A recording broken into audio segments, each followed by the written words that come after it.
अस्सलाम वालेकुम। आज का जो हमारा लेक्चर है इर्रेशनल के मुतालिक है। हम लोगों ने डिफाइन करने के इर्रेशनल नंबर्स कौन से होते हैं। जैसे कि मैंने आपको लास्ट टाइम अपने लेक्चर में बताया था कि रैशनल नंबर्स क्या होते हैं। तो अगर आप लोग उसको मज़ीद समझना चाहें तो आप लोग मेरा चैनल विजिट कर सकते हैं।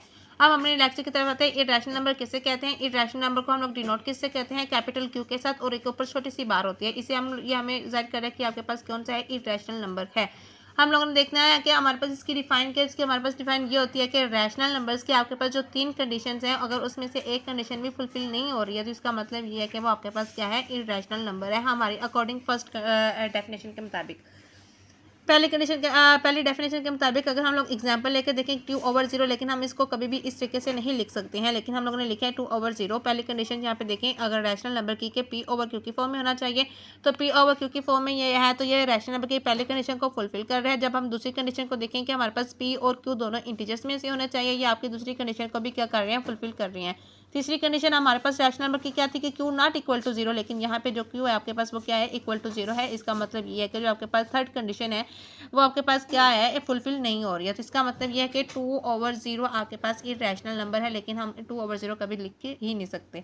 अगर हम अपनी डेफिनेशन की तरफ आएँ कि आपके पास रैशनल नंबर्स की तीनों कंडीशंस फुलफिल कर रही हों, तो फिर वो आपके पास रैशनल नंबर होगा या इर्रेशनल नंबर होगा। क्योंकि मैं आपको ये कहना चाहूँगी कि आपके पास अगर रैशनल नंबर्स की तीनों कंडीशंस फुलफिल हो रही हैं तो वो भी आपके पास इर्रेशनल नंबर होता है, लेकिन उसके लिए कंडीशन है कि आपको आपके पास नॉन टर्मिनेटिंग होना चाहिए और नॉन रिक्वायरिंग होना चाहिए। तो सबसे पहले हमें मालूम होना चाहिए कि टर्मिनेटिंग क्या होता है और नॉन रिक्वायरिंग क्या होता है।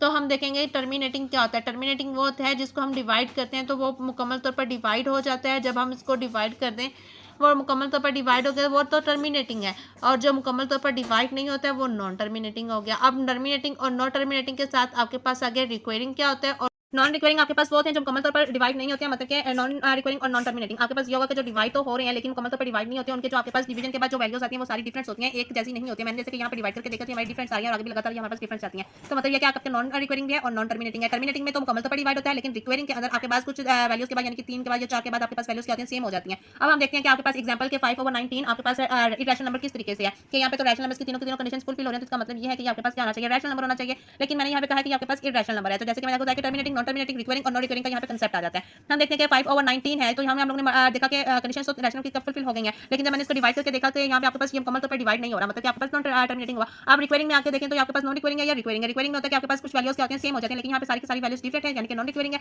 ये आपके पास 5/19 आपके पास एक नॉन टर्मिनेटिंग भी है, नॉन रिक्वायरिंग भी है। जो आपके पास नॉन टर्मिनेटिंग भी होता है, नॉन रिक्वायरिंग भी होता है, वो आपके पास क्या होते हैं, इरेशनल नंबर्स होती हैं। अब हम लोगों ने याद रखना है कि आपके पास जो वैल्यूज होती है पाई आपके पास हमेशा ऑलवेज आपके पास इरेशनल नंबर होता है। आपका जो ई होता है इसको हम यूलर्स नंबर्स कहते हैं। यूलर्स नंबर्स आपके पास ऑलवेज इरेशनल नंबर होते हैं, और जो आपके पास स्क्वायर रूट होते हैं, जैसे में वैल्यूज होती हैं, वो भी आपके पास ऑलवेज क्या होती हैं, इरेशनल नंबर्स होती हैं। अगर आपको कोई भी कंफ्यूजन है तो आप लोग कमेंट में पूछ सकते हैं। अल्लाह हाफिज़।